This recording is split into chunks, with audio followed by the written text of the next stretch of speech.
Hidup tuh nggak bisa ditebak ya. Hari ini kita bisa dibikin bahagia, besok bisa aja kita dibuat luka. Tapi secara nggak sadar, nggak ada perjalanan yang sia-sia. Nggak ada hal yang harusnya kita benci setiap harinya. Senang sewajarnya, sedih sekiranya.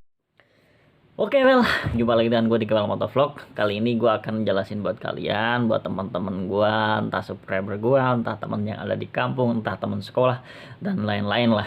Oke, bagaimana sih caranya si Kewal ini bisa berangkat ke Jepang? Oke, yang pertama kita harus siapin mental dulu. Ya, hal-hal yang perlu disiapin sebelum berangkat itu persiapan mental, persiapan materi, persiapan uang, dan persiapan kejiwaan kalian lah. Bagi kalian yang sering putus asa, sering cemas atau sering apa, mending nggak usah di sini, karena di sini itu nggak ada siapa-siapa yang bisa ditanyain kecuali dari pihak LPK dan pihak Kumiai. Jadi kalau kalian nggak punya mental untuk berangkat di sini, nggak punya mental untuk tanya, masih ragu-ragu, mending jangan.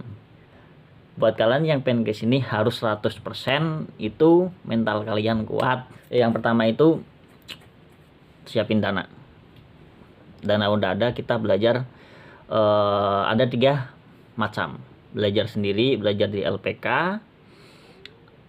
atau kursus. Oke, kalau gua itu belajar di LPK. LPK itu ada 2. LPK itu ada 2. LPK yang SO sama yang belum SO.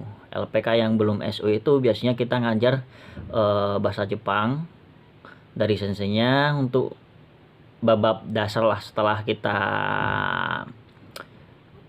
bisa di bab dasar, kita diikutkan tes job di LPK yang sudah SO.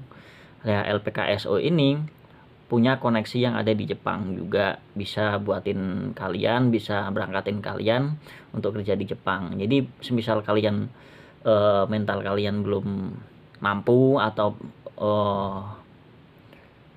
untuk belajar bahasa Jepang kira-kira belum mampu, kalian bisa di LPK yang belum SO. Tapi kalau kalian dikira udah mampu, udah punya persiapan, udah punya siapan mental, silahkan kalian daftar di LPK yang sudah SO. Karena di SO itu mungkin aturannya disiplin banget lah. Sedangkan LPK yang belum SO aturannya masih bisa wajar lah. Kalau di SO itu aturan ketat dari mulai kehidupan sehari-hari, dari bangun pagi sampai tidur malam itu udah diatur semua. Oke, itu berikut cara gua untuk datang ke Jepang melalui LPK yang sudah SO, dan gua akan rekomendasiin buat kalian yang pengen berangkat ke Jepang di LPK Cahaya Mandiri Indonesia. Oke, berikut adalah alamat LPK Cahaya Mandiri Indonesia yang ada di Solo. Oke, kalian bisa kontak adminnya untuk pendaftaran melalui WhatsApp bisa, melalui telepon juga bisa, melalui Instagram juga bisa. Mungkin dari situ LPK itu bulan butuh waktu minimal itu 7 bulan. Tapi kalau buat baru pertama datang di LPK, bahasa Jepangnya belum sama sekali, mungkin kalian butuh waktu agak lama, 1 tahunan lah. Jadi prosesnya itu yang pertama itu pelatihan pertama kalau dulu ketika saya masih di LPK yang SO ini, itu pelatihan pertama 2 bulan. Habis itu mensetsu, dapat job, baru kita medical check up, bikin paspor, pengurusan COE.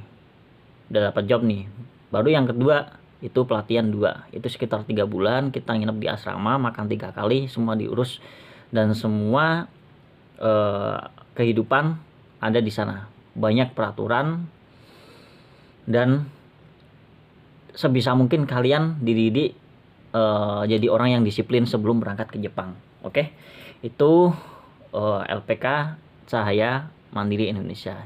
Tapi kalau aturan yang sekarang itu mungkin ketika kalian udah bisa bahasa Jepang, dapat N5 atau N4, itu mungkin dapat jobnya lebih mudah daripada kita yang belajar dari awal harus menyesuaikan secara kebiasaan, cara ngomong dan lain-lain. Oke, buat kalian yang pengen tanya-tanya silahkan chat aja di link di bawah ini, IG atau WA-nya.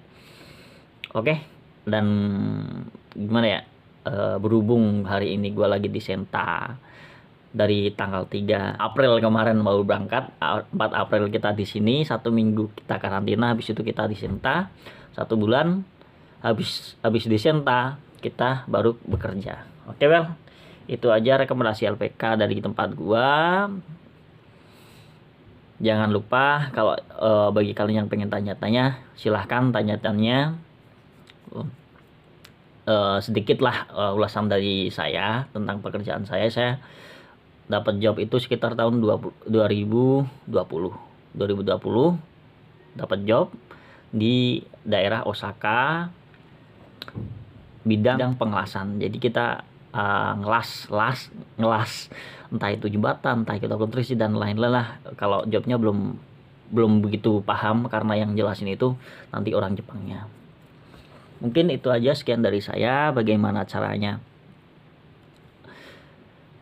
bisa datang ke Jepang, dan sampai saat ini pun gue masih nggak menyangka setelah nunggu dari 2020 sampai 2022 itu 1,5 tahun lebih lah kita nunggu, dan akhirnya kita datang di sini kayak ngimpi. Oke, buat kalian yang pengen tanya-tanya tentang Jepang, tentang motor, tentang apalah, kita bikinin videonya, entah itu di sini, entah itu dari rumah bantuan dari temen yang rekamin.